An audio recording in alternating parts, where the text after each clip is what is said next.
आज हम लोग डिस्कस करेंगे ऑगमेंटेड मैट्रिक्स क्या होता है एंड कल जो हम लोगों ने रैंक निकालना सीखा था, एक्चुअली में रैंक का यूज क्या होता है अगर हमको सिस्टम ऑफ इक्वेशंस को सॉल्व करना है। तो मैं एक सिस्टम ऑफ इक्वेशंस ले रहा हूं, तो मेन अपना टाइटल है ऑगमेंटेड मैट्रिक्स।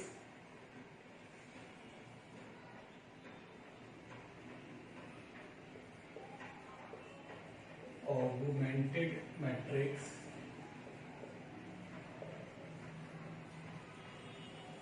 देखिए, ऑगमेंटेड मैट्रिक्स क्या होता है पहले इसको समझ लेते हैं। ये अगर मुझे इस सिस्टम ऑफ इक्वेशन को सॉल्व करना है, x plus 2y plus 3z equal to 4, 2x plus 3y plus 4z is equal to 5, 3x plus 4y plus 5z is equal to 6। Suppose ये हमारा सिस्टम ऑफ इक्वेशन है, इसको solve करके हमको x, y and z निकालना है। तो मैं अगर मैट्रिक्स ये हम लोग लिखते थे, याद है आपको, 1 2 3 2 3 4 3 4 5, ये था हमारा मैट्रिक्स। x क्या था इसमें, x y z and matrix b क्या था, 4 5 6। तो हम लोग ax इक्वल टू b को सॉल्व करते हैं। तो यहां पे जो ऑगमेंटेड मैट्रिक्स होता है,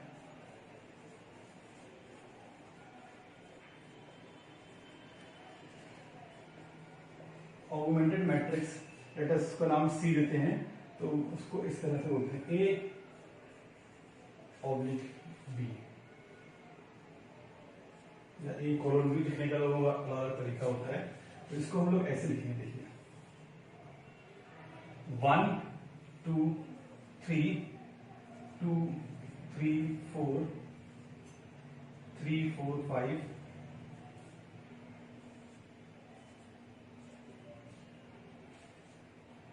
and sorry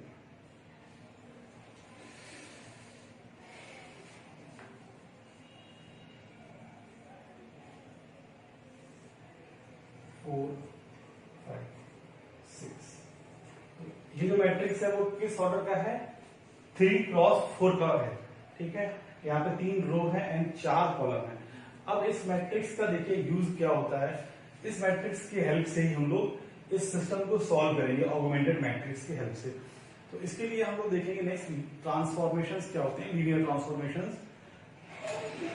हम लोग रो ट्रांसफॉर्मेशन या कॉलम ट्रांसफॉर्मेशन जैसे हम लोगों ने सीखा था इन डिटर्मिनेंट, उसी टाइप से यहां पर भी अप्लाई करेंगे। तो ट्रांसफॉर्मेशन के पीछे का हम लोग लॉजिक भी देख लेते हैं क्या होता है, और ट्रांसफॉर्मेशन लगाने से एक्चुअल सिस्टम ऑफ इक्वेशंस में कोई चेंज नहीं आता है, ठीक है। तो पहले हम लोग देखते हैं ये ट्रांसफॉर्मेशन के पीछे का लॉजिक क्या है, क्यों चेंज नहीं होता है और क्यों उसको अप्लाई कर पाते हैं। तो देखिए हमारे पास अभी क्या है, सिस्टम ऑफ इक्वेशन दिया हुआ है एंड हम यहां तक पहुंच गए हैं, ऑगमेंटेड मैट्रिक्स है। अब मैं बात कर रहा हूं ट्रांसफॉर्मेशन की।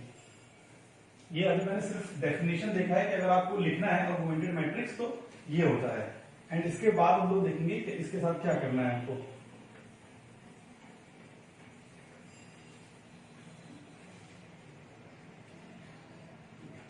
तो नेक्स्ट हम लोग देख रहे हैं elementary row transformations.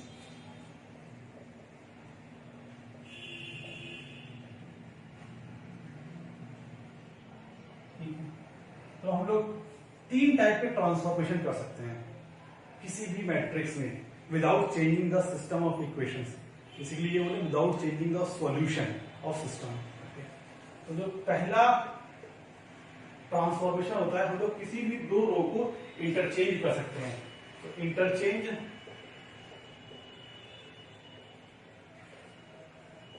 Any 2 rose, okay.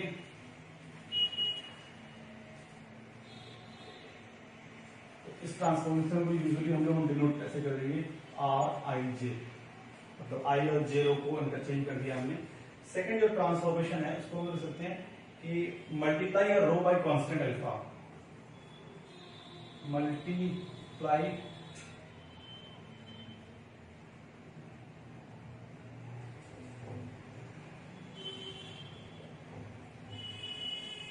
multiply any row by a constant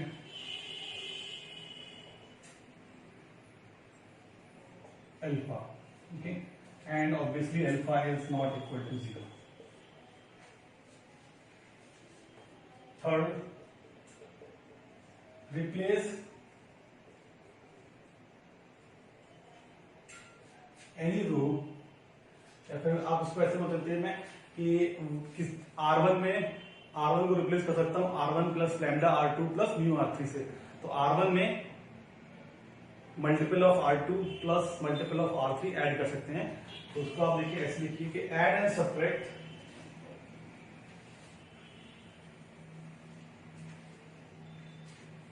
add या subtract any multiple, add subtract any multiple, add and subtract a multiple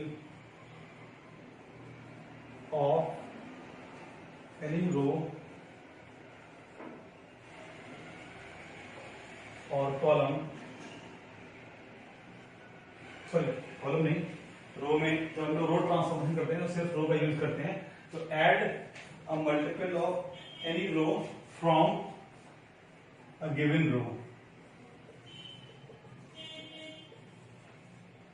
Okay, ये तीन काम बेसिकली हम लोग कर सकते हैं without changing the system of equations. अब इन तीनों को कैसे करना है और कैसे अप्लाई करना है वो हम लोग एक पूरे क्वेश्चन में देखेंगे आराम से।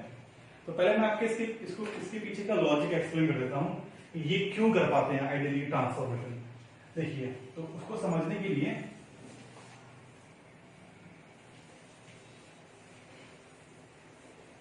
आपने क्लास 10th में पढ़ा होगा, जब लीनियर पेयर को सॉल्व करते हैं तो हम लोग क्या करते थे, किसी कांस्टेंट से मल्टीप्लाई करते थे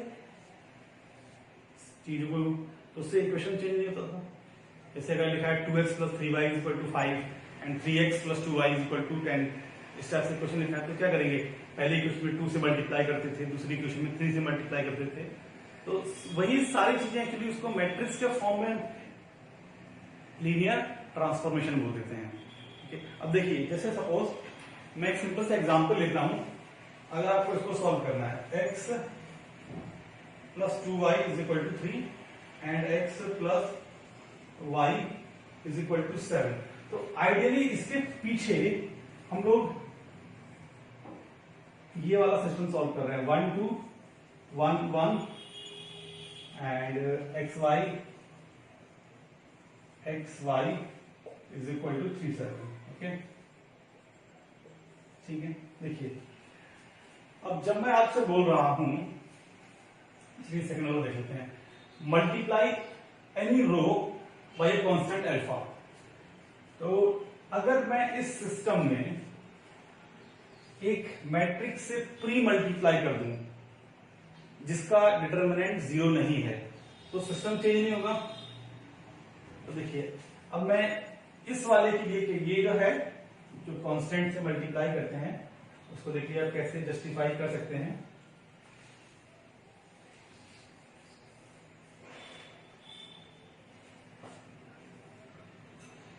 उसके लिए मैट्रिक्स आपको लेना है सपोज अल्फा 0 0 1, ये मैट्रिक्स है 1 2 1 1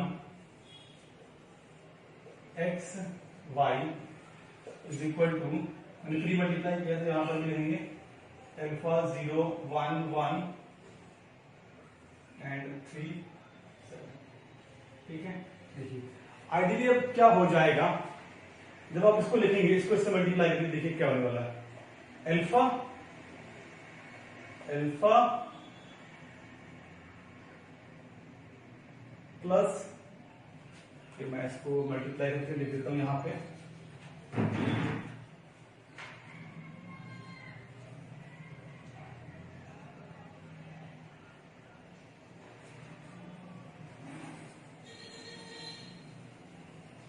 देखिए अब हम इसको मल्टीप्लाई करेंगे तो क्या बनेगा, अल्फा प्लस 0 तो ये हो जाएगा अल्फा, 2 अल्फा प्लस 0 तो ये हो जाएगा 2 अल्फा, 0 एंड 1 ये हो जाएगा 1, 2 एंड 1, तो ये हो जाएगा 1 and into X Y and this should be equal to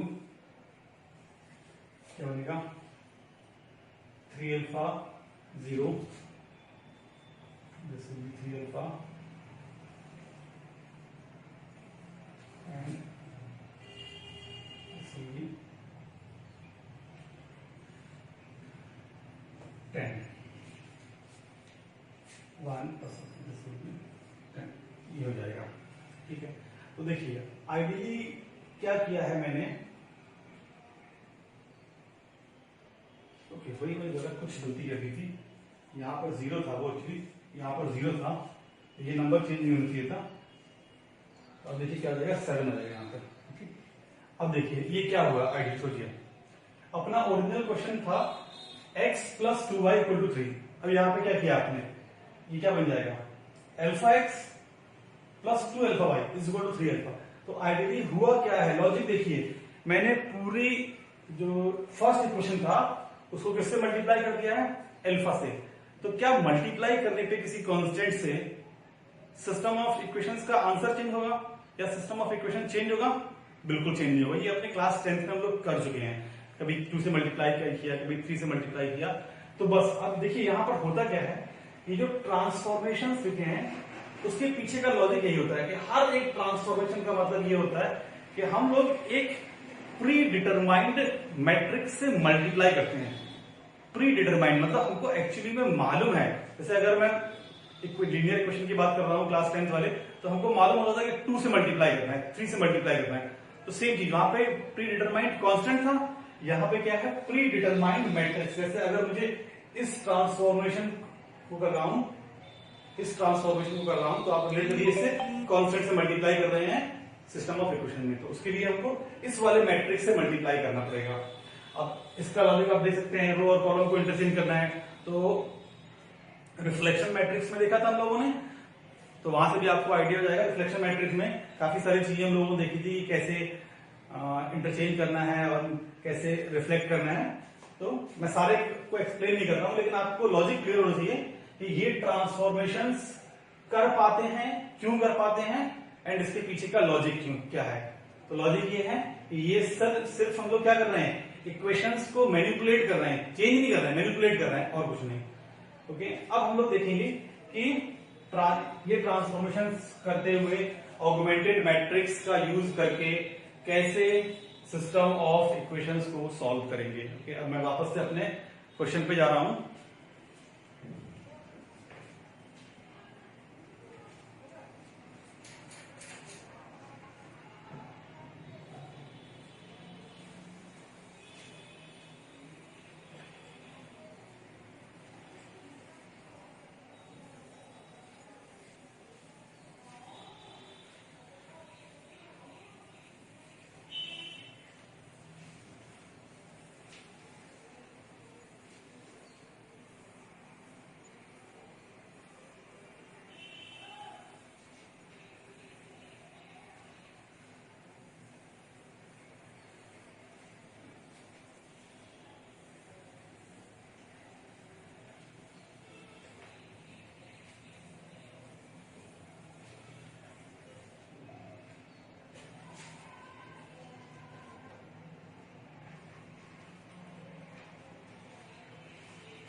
तो हम लोग अपना रो जो ट्रांस ऑगमेंटेड मैट्रिक्स था उसको लिख रहे हैं पिछले वाले क्वेश्चन के लिए। वो आया था 1 2 3 2 3 4 3 4 5 4 5 6। ओके,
देखिए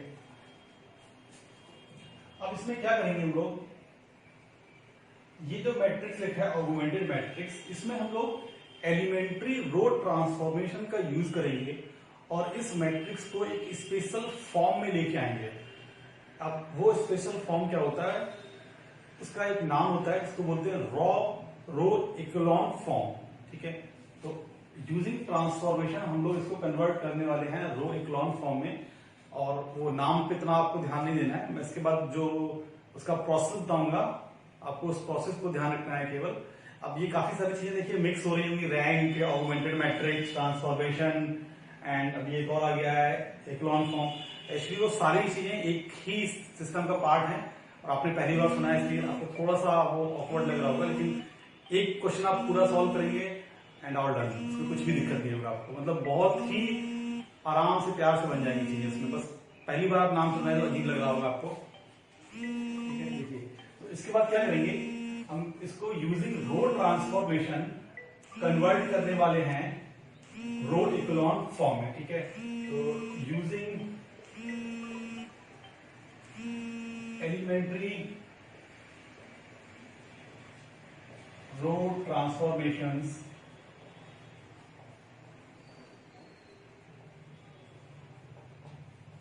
using elementary row transformation convert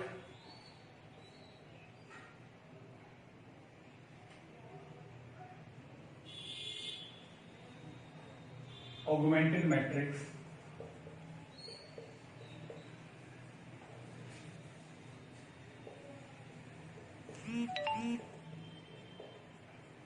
into row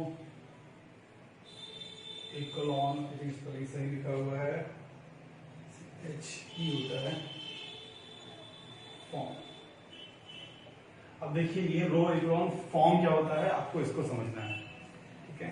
तो यहां पर दो कंडीशन सेटिस्फाई होनी चाहिए।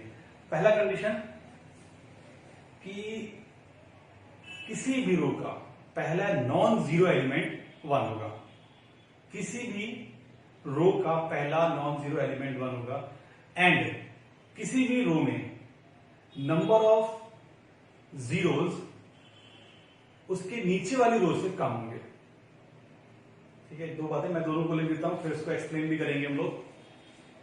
तो सबसे पहला मैं इसको बोल रहा हूं, first thing, the first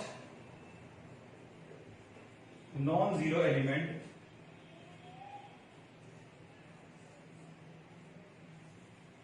the first non-zero element in each row is 1 and other elements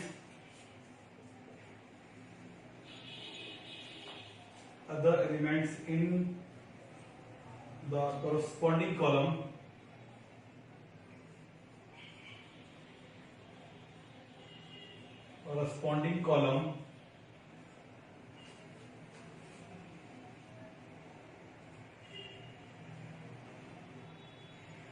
is 0। Column मतलब उसके नीचे वाले सारे जीरो होने चाहिए। सेकंड क्या होता है इसमें, number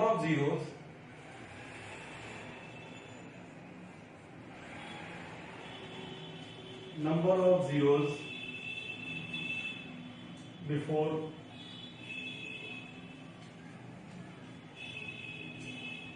the first non-zero element in any non-zero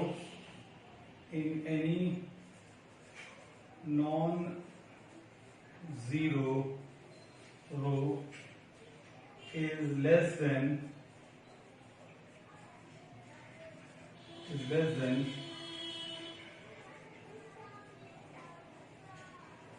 the number of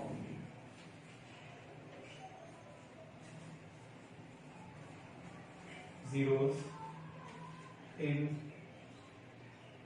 the next row। Okay, देखिए अब इस बात को थोड़ा समझते हैं, बहुत आसान है, ये इतना ऑर्डर लिख दिया है, इसमें दिमाग में डालिएगा, वो एक्सप्लेन कर दूंगा मैं इसको। देखिए, the first non zero element in each row is 1। तो ट्रांसफॉर्मेशन से क्या करना है, हर एक एलिमेंट को जो पहला नॉन जीरो एलिमेंट होगा किसी भी रो में उसको 1 कन्वर्ट कर देना है, उसको 1 बना देंगे डिवाइड करके कांस्टेंट से। Okay, number of zeros before the first non zero element in any row is less than the number of zeros in the next row.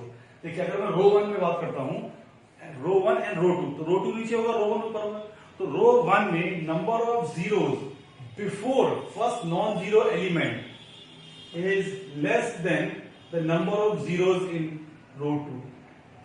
For example देखिए, मैं इसको यहां पर लिख के दिखा देता हूं आपको एग्जाम्पल के लिए।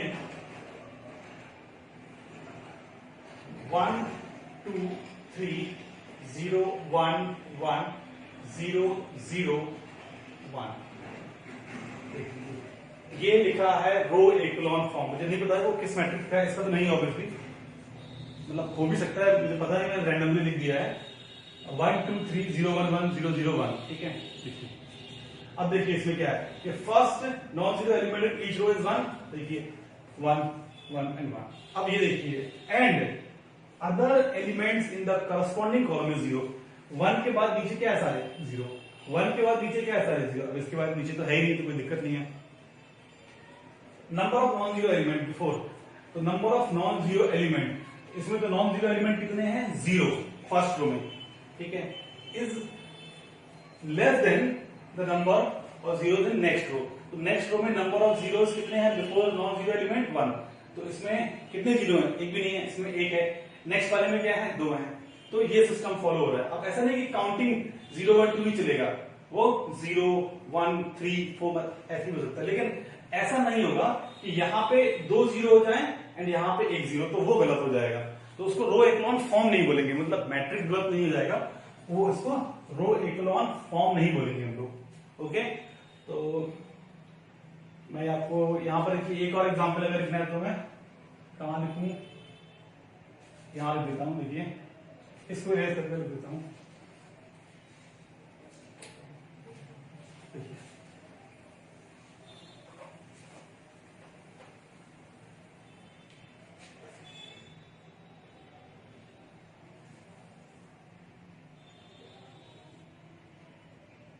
0 1 2 3 0 0 0 1 0 0 0 0।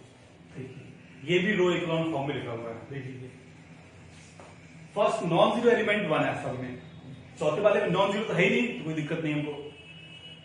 किसी भी 1 के नीचे जो कॉलम है उसमें सारे 0 हैं। और पहले रो में number of zero before any non zero element कितने हैं, इसमें 1 है, इसमें 3 है, ज्यादा है कोई दिक्कत नहीं, कम नहीं होनी चाहिए बस, इसमें तो 4 ऑलरेडी।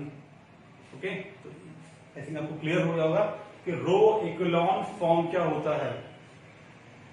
तो अभी हम लोग सारी चीजें मिक्स करने वाले हैं हर क्वेश्चन में। Row echelon form, augmented matrix, transformation and lastly जो कल वाला पार्ट था रैंक, आखिर उसका यूज क्या है, क्यों फालतू में उसको हमने पढ़ा था।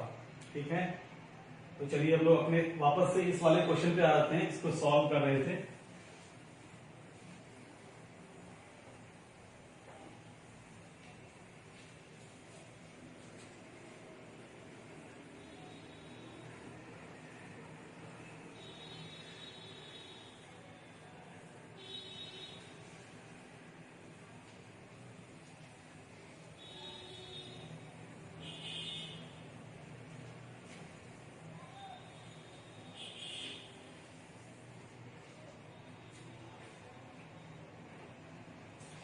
चलिए देखिए अब हमको इसको रो इक्विवेलेंट फॉर्म में कन्वर्ट करना है using the elementary row transformation.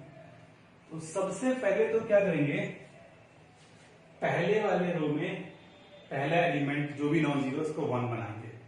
तो ऑलरेडी 1 है तो हमको टेंशन नहीं। ठीक है, उसके बाद उसके नीचे सारे क्या बनाएंगे 0। ओके, तो हम लोग देखिए इसके लिए क्या करेंगे, R2 को रिप्लेस करेंगे R2 माइनस 2R1 से एंड R3 को रिप्लेस करेंगे R3 माइनस 3R1 से। तो देखिए ये मैट्रिक्स क्या बन जाएगा 1 2 3 4। ये R1 में 2 से मल्टीप्लाई करेंगे 0 माइनस 1 एंड 6, तो माइनस 2 एंड ये हो जाएगा, इसमें 2 से मल्टीप्लाई कर देंगे 8 तो माइनस 3। ठीक है, एंड इसके बाद इसमें 3 से कर देंगे तो ये 0 हो जाएगा, ये हो जाएगा कितना 4 माइनस 4, ये 0 हो जाएगा, ये 6 और इसमें 3 से मल्टीप्लाई किया है ना, हाँ ठीक है, तो 3 से करेंगे इसमें तो 3, ये 6, ये 9 हो जाएगा, तो ये हो जाएगा -4 एंड इसमें 3 से मल्टीप्लाई करेंगे तो 12, तो ये हो जाएगा -6। ये मैंने पहला ट्रांसफॉर्मेशन लगा दिया एलिमेंट्री। अब देखिए क्या करेंगे, मैं R2 को डिवाइड करूंगा -1 से एंड R3 को डिवाइड करूंगा -4 से। ओके, तो मैं क्या कर रहा हूं, इस पर R2 को रिप्लेस कर रहा हूं R2, तो इनफैक्ट ऐसे सोचिए आप इसको R2 अपॉन -1 एंड R3 को रिप्लेस कर रहे हैं R3 अपॉन -4। ठीक है, तो इन दोनों ट्रांसफॉर्मेशंस को लगाने के बाद ये क्या बनेगा, 1 2 3 4 0 1 2 3 0 0 1 एंड ये जाएगा 3/2। ओके, अब देखिए, अब ये अपना रो इक्लॉन फॉर्म में कन्वर्ट हो गया है। ठीक है, ये जो पार्ट लिखा है ये रो इक्लॉन फॉर्म में कन्वर्ट हो गया है, लेकिन आई एम हैविंग डाउट कि कहीं ना कहीं कुछ ना कुछ गलती तो की है हम लोगों ने, क्योंकि जो सिस्टम मैंने सोच के लिखा था एग्जैक्टली वैसा नहीं आया आंसर। 1 मिनट, तो एक बार चेक कर लीजिए सब कुछ सही लिखा है।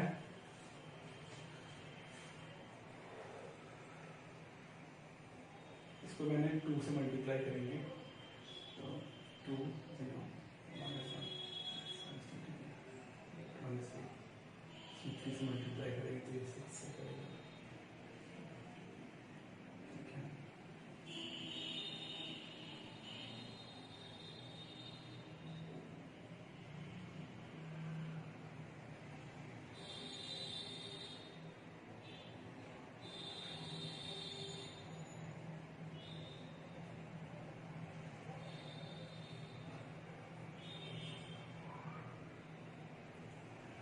मैं क्वेश्चन चेक कर लेता हूँ।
पे मिस्टेक कर दी थी हम लोगों ने इस वाले में, तो R3 माइनस 3R1 जो यहाँ पे आएगा वो 0 नहीं आएगा एक्चुअली में, वो 3 से मल्टीप्लाई करेंगे 6, तो यहाँ पर आ जाएगा -2 आएगा एक्चुअली में।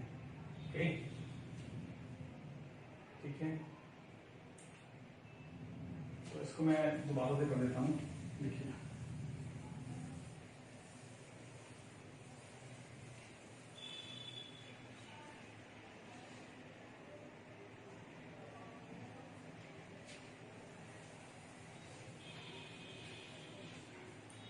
ठीक है, अब इस ऑगमेंटेड मैट्रिक्स को हमको कन्वर्ट करना है रो इक्लोन फॉर्म में यूजिंग द एलिमेंट्री ट्रांसफॉर्मेशंस। तो सबसे पहले देखिए उसके लिए क्या करते हैं, हमेशा जो रो 1 है उसका पहला नॉन जीरो एलिमेंट जो भी है उसको 1 बनाते हैं, अगर नहीं है तो इस केस में ऑलरेडी है। उसके बाद उसके नीचे वाले एलिमेंट्स को 0 बनाते हैं। तो उसके लिए क्या करेंगे, देखिए ये तो 1 है, इसके नीचे 2 है, इसके नीचे 3 है, तो इसको 0 बनाने के लिए हमको R2 को रिप्लेस करना पड़ेगा R2 माइनस 2R1 से, एंड इसको 0 बनाने के लिए हमको रिप्लेस करना पड़ेगा R3 को R3 माइनस 3R1 से। ओके, देन ये क्या हो जाएगा, देखिए 1 2 3 4 0 -1, इसको 2 से मल्टीप्लाई कर देंगे, इसमें ये -2 हो जाएगा एंड ये -3 हो जाएगा एंड ये 0 हो जाएगा। 6 4 - 6 -2 9 -4 12 -6। ओके, अब उसके बाद देखिए क्या करेंगे, ये वाला न पहला जो कॉलम है वो परफेक्ट हो गया। इसके बाद क्या करना है आपको, ये रो 2 में जो भी पहला एलिमेंट नॉन जीरो उसको 1 बनाना है। उसके लिए क्या करेंगे, देखिए यहाँ पर -1 से डिवाइड करेंगे, तो क्या करेंगे, अब R2 को रिप्लेस करेंगे -1 इंटू R2 से। ओके, तो रिप्लेस करने के बाद देखिए क्या हो जाएगा, 1 2 3 0 1 2 4 3, यहाँ पर हो जाएगा 0 -2 -4 -6, एंड अब क्या करना है, उसके नीचे वाले को 0 कन्वर्ट करना है, जैसे पहले वाले भी किया था। तो इसके नीचे क्या लिखा है, -2, तो क्या करना पड़ेगा हमको, R3 में 2R2 ऐड करते हैं, तो R3 को रिप्लेस कर दीजिए R3 + 2R2 से। तो उसके बाद में यहां पर लिख देता हूं, देखिए क्या बनेगा, this will be equal to 1 2 3 4 0 1 2 3 0, इसमें 2 से मल्टीप्लाई करेंगे, ऐड करेंगे, तो 0 0 एंड 0। देखिए अब ये रो इक्लोन फॉर्म में आ चुका है। अब यहां पर आप याद करिए, कल इसी वाले मैट्रिक्स को मैंने आपको दिया था रैंक निकालने के लिए, उसका रैंक क्या आया था, 2। उसी मैट्रिक्स को मैंने सिस्टम ऑफ इक्वेशंस में कन्वर्ट किया है, सिस्टम लिखा है। अब देखिए यहां पे जो थर्ड रो आ गया, वो पूरा का पूरा रो क्या आ गया, 0, तो इसका रैंक है 2। जितना नॉन जीरो रो होता है उतना ही होता है उस मैट्रिक्स का रैंक। तो रैंक से आपको आइडिया हो जाता है कि ये सिस्टम कैसा है, कंसिस्टेंट है, इनकंसिस्टेंट है। और अब देखिए इस सिस्टम के लिए क्या होगा, ये एक्चुअली में 2 ही इक्वेशन दिया हुआ आइडियली, जो थर्ड इक्वेशन था वो आपको उन दोनों के कॉम्बिनेशन से दिया हुआ था। आप चेक कर सकते हैं, देखिए 1 + 2 = 3, एंड आई थिंक यहां से ऐसे नहीं मिलेगा, किसी भी कॉम्बिनेशन से आपको ये मिल जरूर जाएगा। आप किसी भी 2 के कॉम्बिनेशन से आपको थर्ड मिलेगा, ये कंफर्म है, तभी इसका रैंक क्या आया है, 2। आप उसको जस्टिफाई करने के लिए देखिए, अगर मैं ठीक उस पर नहीं जाते हैं, वो आप चाहें तो ट्राई करिएगा तो आपको मिल जाएगा। यहाँ पे एक इक्वेशन जो लिखा है वो 2 के कॉम्बिनेशन से आपको मिलेगा, ठीक है। अब किसी मैट्रिक्स का रैंक 2 है तो आइडियली उसके सॉल्यूशन कितने होंगे, इनफाइनाइट, क्योंकि यहाँ पे वेरिएबल्स कितने हैं, 3। इनफैक्ट आप देखिए यहाँ पे ये जो चीज लिखा है ना, इसका मतलब समझा देता हूँ आपको, ये क्या बन गया है, ये बन गया है x + 2y + 3z = 4, y plus 2z equal to 3 and यहाँ पर तो सारा चीज बस केवल दो ही इक्वेशन है। तो आप किसी भी एक वेरिएबल को y या z को k ले लीजिए तो उसके टर्म्स में बाकी सारे आंसर आ जाएंगे। ओके, तो ये होता है रैंक एंड ऑगमेंटेड मैट्रिक्स की हेल्प से कैसे रो इकोलॉन फॉर्म में कन्वर्ट करते हैं, कैसे सिस्टम ऑफ इक्वेशंस को सॉल्व करते हैं। ठीक है, okay, I think that's it for today. And कल इसका लास्ट क्लास होगा मैट्रिक्स का, तो इसमें हम लोग ये जो ऑगमेंटेड एंड रैंक है उन सबको एक न्यूमेरिकल एग्जांपल में कन्वर्ट करेंगे। तो एक्चुअली थोड़ा सा बड़ा पार्ट है, इसमें टाइम लग जाएगा एक क्वेश्चन को सॉल्व करने में, एटलीस्ट पूरा समझाने में आपको हाफ एन आवर लग जाएगा। तो उसको हम लोग कल करेंगे।